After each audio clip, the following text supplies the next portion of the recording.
Today's lecture is going on to another domain of development. So this one is social emotional development. And in this lecture, we're going to focus on early and middle childhood. We'll talk more about self-esteem in just a few minutes, um, but right now we're talking about the self-concept, like the view of yourself. So there are two theories about developing self-concept that I want to make sure you know. So the first one is from someone called Charles Cooley, and he came up with this idea that of how we develop our self-concept, that it's called the looking glass self. And so the idea is that our self-concept, as we develop it, comes from how other people respond to us. So we look at the response of other people, and us viewing that response is how we shape our own self-identity. Okay, so for example, if I am a child and the adults around me are constantly saying, "You're so helpful, like thank you so much for helping, what a helpful little guy you are, really appreciate it," then I start to develop a because I hear that feedback and I see that feedback, I start to develop a self-concept of myself as a really kind and generous and helpful person. And so my perception of myself is based on what I've heard from others. Now, this can have a problem though, because if you think about it, what other people perceive of us is not always accurate, right? And also what we think other people think of us is not always accurate. You may have had this kind of situation where, you're like, oh my gosh, everybody hates me. Everybody in this room is looking at me and judging me, and they all think I'm ugly and they all think I'm stupid, and they may not be thinking that at all. So our perception of what other people think is not always accurate. So if we're basing our identity on what we think other people think about us, that can be wrong. But this is typically how young children view themselves. Their view of themselves comes from what other people have said to them.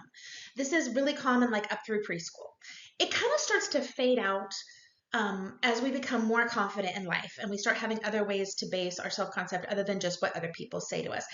But a lot of times we jump right back to this looking glass self idea whenever we're in a situation that's uncomfortable or new. Like say you're starting at a new job or a new school or something and you feel really uncomfortable and self-conscious, then you may jump back to this and like, oh, I wonder what everybody's thinking of me, and your view of yourself is based on that. But this is common in very young children. Now, that has some really serious implications for us as people who might work with young children, because it means that the words we say to them are having a big impact on how they view themselves.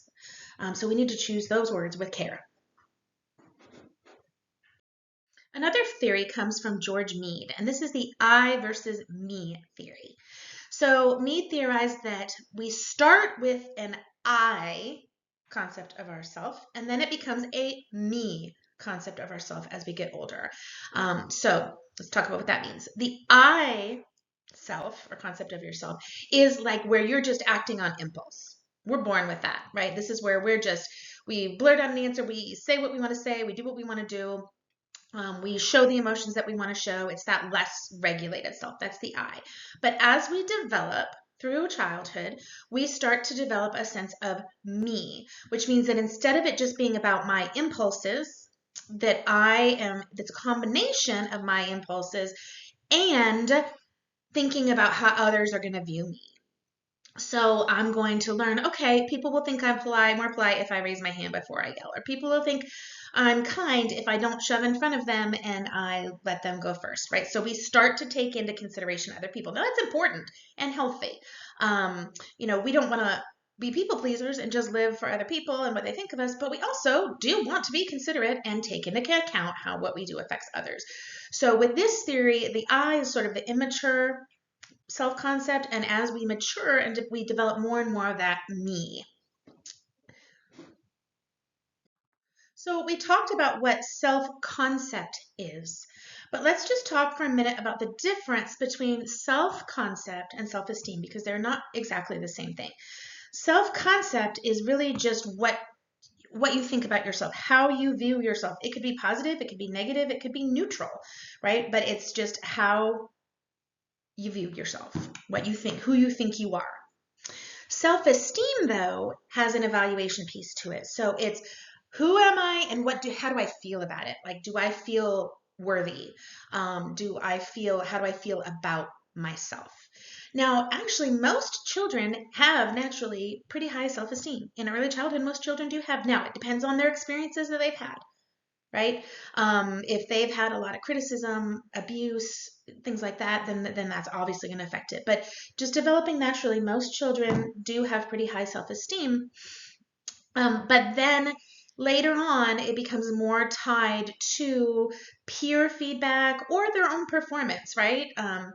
And it's natural that you're good at some things and not good at other things. So kids start to realize, like, I am good at this, I'm not good at this. Now, what we want is for a child to have healthy self-esteem where they can realistically say, yeah, I'm not the best in the world at every single thing, but I'm good at this and I'm good at this. I'm not so good at that, but that's okay. And they still feel really good about who they are as a person.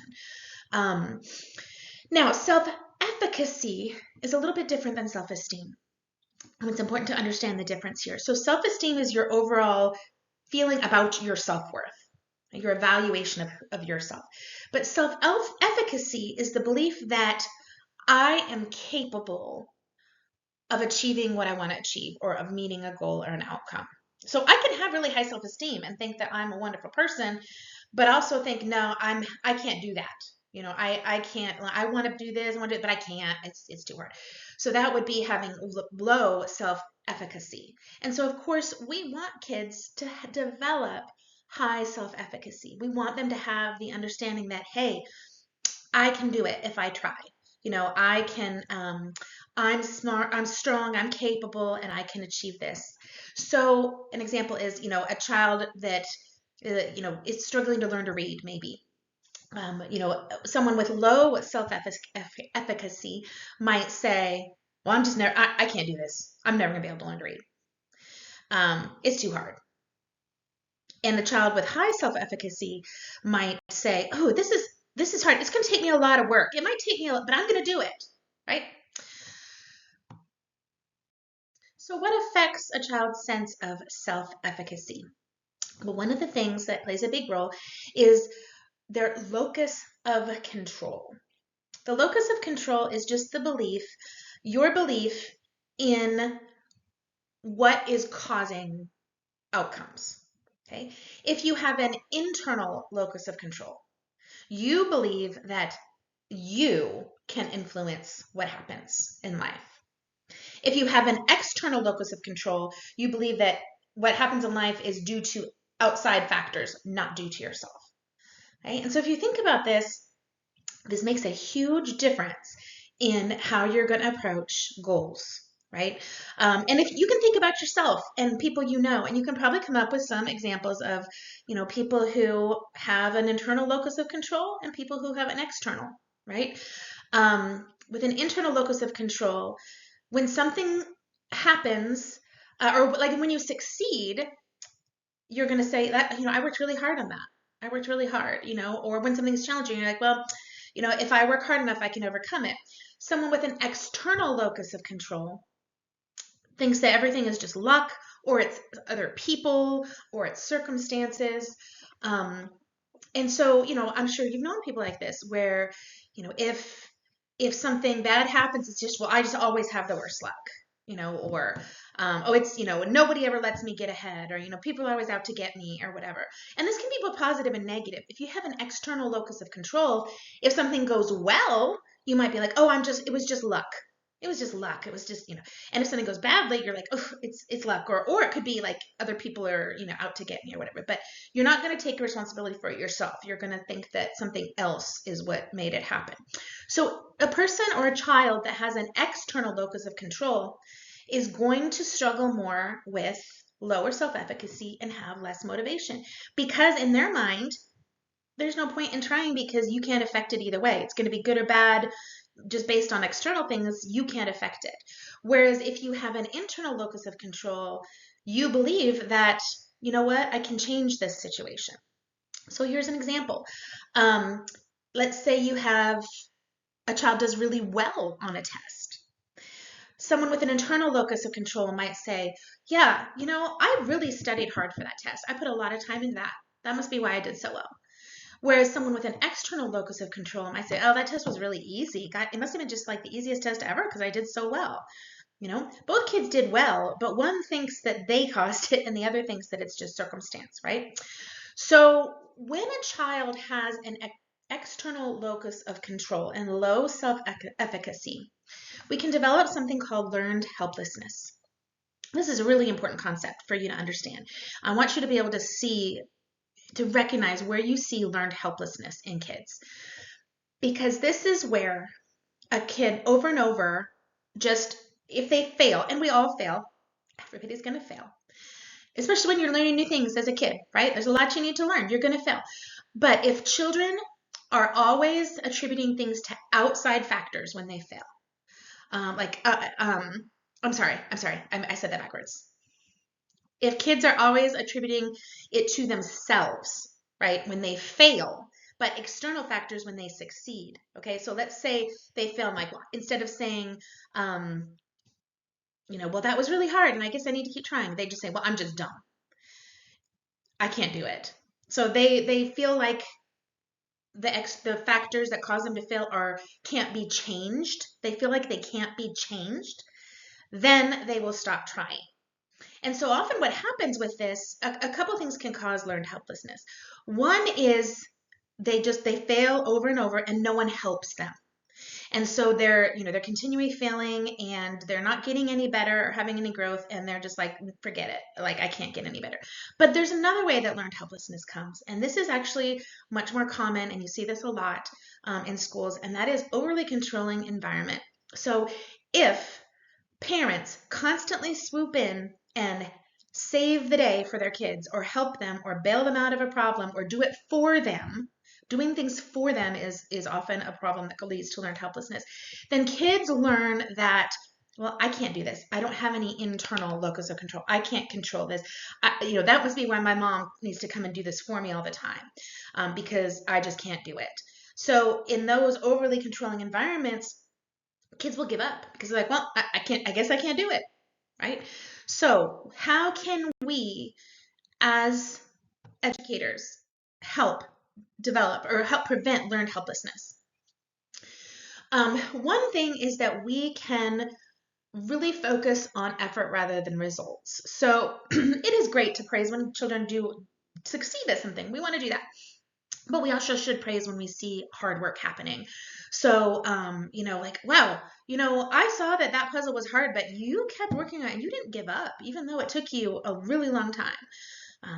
Or wow, I know this is challenging for you and I'm really impressed that you stuck with it. Praising those efforts.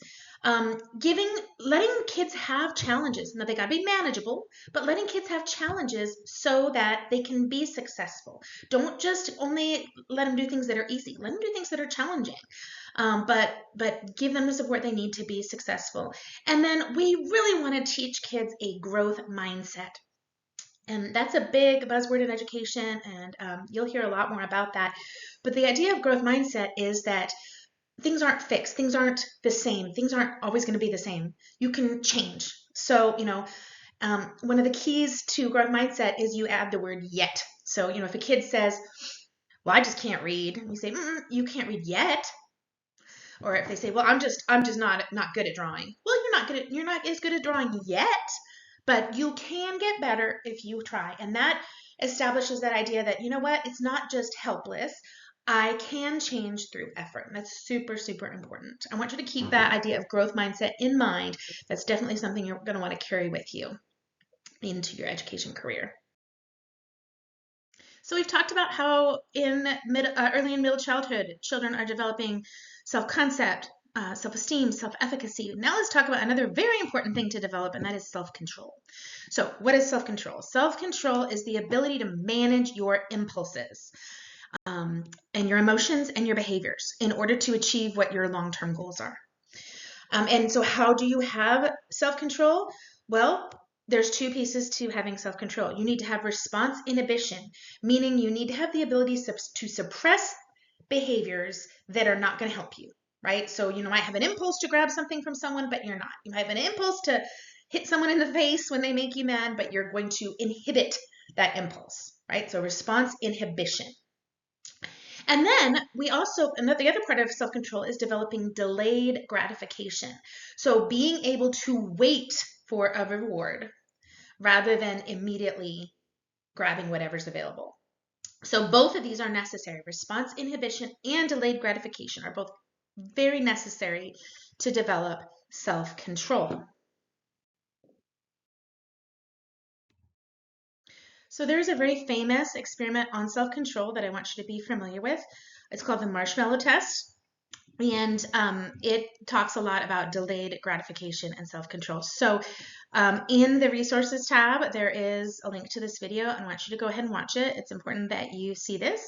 But let's talk about it just a little bit. So in that video, basically children are offered the opportunity to, they can have, if they want it right now, they can have one marshmallow.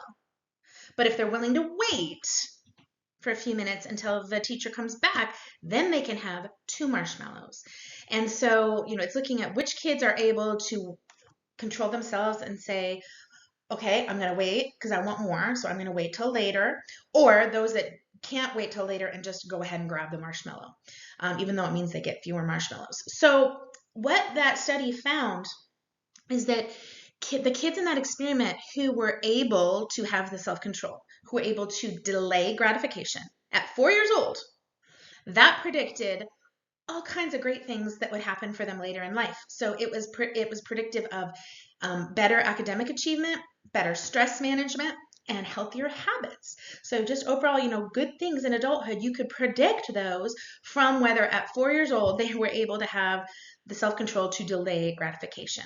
So that matters, right? And so how can we help kids learn how to delay gratification and have self-control? Games like Simon Says or other kinds of games where you have to wait and think before you act.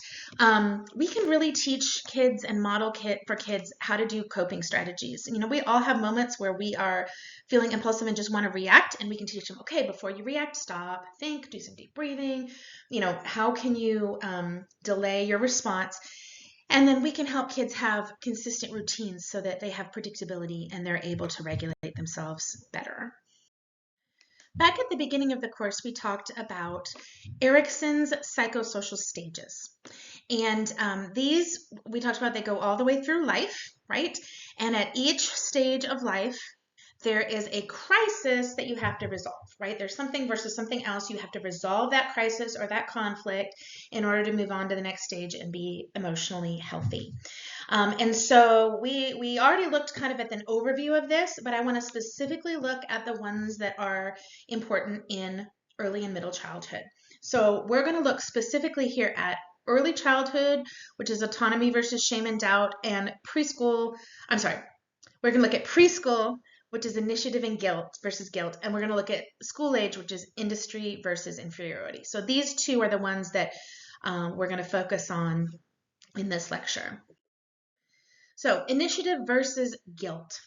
Okay, so initiative is being able to accomplish things, being able to take on things for yourself, being able to have a little control over what you do, right? And being creative versus guilt. And so in this time period, this is about ages 3 to 6.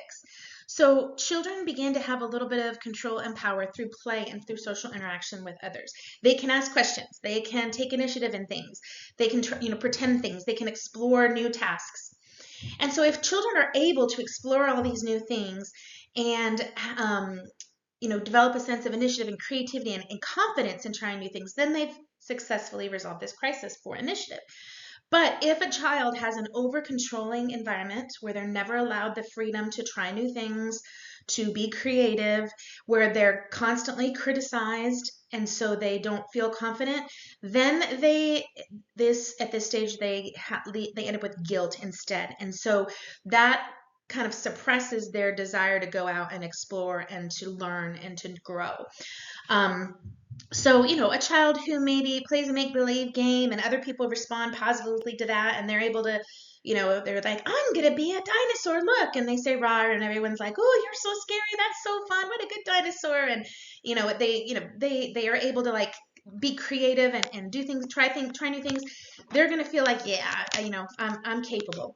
But a child that's constantly told no, or like, stop that, that's annoying, that's frustrating, or just sit there and be quiet, or things like that, then they're going to stop initiating ideas eventually and asking questions, because they're going to feel like their creativity and their initiative is not valuable. So what can we do as educators in this stage for children at this age? We can provide ample opportunities for self-directed plan choice, give lots of opportunities, not just to have kids not just follow the directions and do this way, but give them a chance to self-direct. So give them just, some toys or some objects or some things, and let them be creative and decide what they're going to do with it. We can encourage curiosity with open-ended questions. So, we can say, well, what would happen, do you think, if this happened? Or what do you think caused this? And just listen to their answers. We can avoid harsh criticism. And so obviously we need to guide kids when they make mistakes. You can't just tell them like, great job if they've made a mistake, right? Or done something wrong, but we can guide gently. Instead of just telling them they're stupid, telling them, that was wrong or that was bad, we can say, hey, when you do that, that makes people around you feel upset. It hurts people's feelings, or, whatever it is, but give them guidance on how to change what they're doing instead of just harsh criticism. And lastly, we can really celebrate effort and creativity, and answer those questions when they ask a million questions and want to know things. Don't squelch it, encourage it. The next stage that happens in about ages 6 to 12 is industry versus inferiority. And so this is really an extension of the stage before it. But this is where children are becoming more, when we say industry, it means they're becoming like more productive in their lives, and not just with like making something, but being able to contribute to the world. And so they develop a sense of pride and competence by mastering new skills, and completing tasks. They're like, I can do it myself. I can do this. I've got these skills and those skills. And it's both in school and in other things, hobbies and sports and family and things like that. And so if they're successful in achieving new things and learning new skills, then they're going to have that sense of industry, like they want to try, they want to put effort in. But if either they fail constantly, or they have a lack of encouragement, or they're constantly being compared to everyone else and they feel like they're not as good as everyone else, then they're going to have these feelings of inferiority. So, if a kid's working on a science project and they get support and praise and like, wow, I noticed you worked really hard on that, and way to stick with it, and that kind of, they'll feel like, yes, I can accomplish things. Look at me. But one who's repeatedly criticized, or if they're just left to fail, and nobody cares, then they're going to feel inadequate, and they're going to give up. Right? They're going to have that learned helplessness that we talked about. So what can we do to help children navigate this stage? We can set developmentally appropriate, achievable goals for them. So don't set them with tasks that are impossible, but don't set them with tasks that are way too easy either. Set them with something that's appropriately challenging. And like we talked about before, we can praise and recognize their progress and results. So, this kid may not ever be the top math student in the class. That's fine. But we can, we can recognize, okay, hey, you memorized those times tables that you've been working on. Great job. Recognize individual progress. We can really allow, this is a stage where it's so important to offer lots of different activities to kids so that every child can experience success. This is a great time for kids to try out different sports and music and art and whatever it is that they're interested in, because they're not going to be good at all of them, and that's fine. By the time they get to middle school, they can figure out what they're actually good at and focus on that. But this is the time for them to try all kinds of new things, even if they're not very good at it. And so it is very important activities at this age, for this age of kids, don't focus so much on competition, but more on just participation. There is a time for competition later on, but at this stage, it should be about exploring and discovering what you're good at and what you enjoy. And the kid that is not good in academics, they could excel in sports, or the kid that's not good at sports could excel at art. And so you want to give them a chance to find something that they can succeed at. And then we just want to make sure we have a really supportive community, that kids feel safe to try. Because if you feel like you're a failure before you even start, you're going to be afraid to try. Another really important piece in this time period is attachment and the development of empathy. So attachment, when we use the word attachment in psychology, we're talking about the emotional bond with caregivers. And if a child has a strong bond with caregivers in the early years, they feel like they can trust their caregiver, they feel like someone is there for them, then they're going to have better emotional regulation, better peer relationships, better resilience later on. And a child that has secure attachments is going to be more likely to seek help and comfort from adults when they need them and to resolve conflicts. A child that doesn't have that attachment, that has an insecure attachment, is going to either be overly seeking of that attachment that they didn't have, or they might be defensive and push people away, but they're going to struggle. So it's really important in those early years that kids have safe, caring people who are there for them. So let's talk a little bit about empathy for a minute. So empathy is the ability to share and understand the feelings of another. And we develop that through stages, okay? Empathy is something that develops throughout childhood. It doesn't necessarily look the same at the very beginning. So empathy in early childhood starts out with sort of this emotional contagion, meaning like if another child is crying, then this kid's going to start crying, right? Because they see them upset and it makes them upset, and they don't necessarily know why or can't necessarily rationalize it, but that's the beginnings of empathy.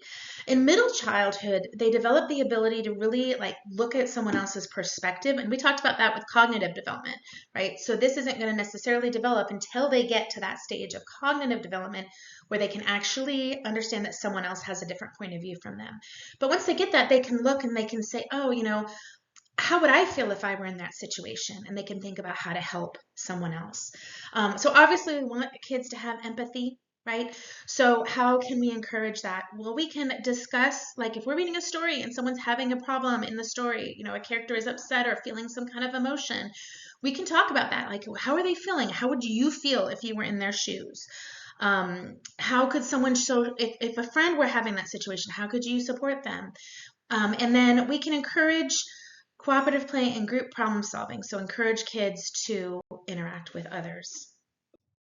Another important concept in child development is temperament and personality. Now, we might think those mean the same thing, but they're not exactly. So let's talk about the difference. Your temperament is when we've talked about nature, nurture. Temperament is like the nature part. It's sort of your inborn traits. And that's going to influence how you react to the world, right? And so they have some categories of temperament, an easy temperament is where you're just pretty cheerful, adaptable, Difficult might be a little more intense, a little less adaptable. You could have a slow to warm up temperament where you're kind of cautious and it takes you a long time to want to participate in something. And research has shown those are kind of inborn traits. You tend to have a leaning towards, a kind of temperament. But that's different than your personality, because your personality is partly your temperament that you're born with, but then it's shaped over time with interactions and with the environment and with experiences. So our takeaway as teachers is to be aware of different temperaments of kids. So, if a kid has a very shy and slow to warm up temperament, don't force them to jump right in. Give them a little more time, right? Things like that. But we can also, we don't want to say, well, that's just, if a kid is, if we see a certain personality trait, well, that's just the way they are, and because personality does change. Finally, we're going to talk about play and peer relationships, because play is the business of childhood, right? That is a child's job, is to play. Sometimes we forget that, right? But that is their job. That's how they learn. That's how they develop. So it's really important. Play promotes social, cognitive, emotional, and language development. All the different, even physical development too, with some kinds of play. So important. Children learn cooperation, problem solving, and rule following during play. Okay, so all that is very important. Now, I just want to talk really briefly on some different kinds of play. So Piaget came up with these different types of play. Like there's functional play, where you're just like banging a block or pushing a cart. There's symbolic play where you're pretending to be something. There's constructive play where you're building something or creating something. And then you get to like games with rules. So that's Piaget's view on it. But I want to talk about these Parton's stages of play here. So these are, you're definitely going to see these in school. So when babies start out with unoccupied play, so this is where they're not really playing. They're just there, right? So they watch, or they're like, this is a baby, or a toddler. They're watching things, or maybe they're just like crawling around and exploring, but they're not really playing, right?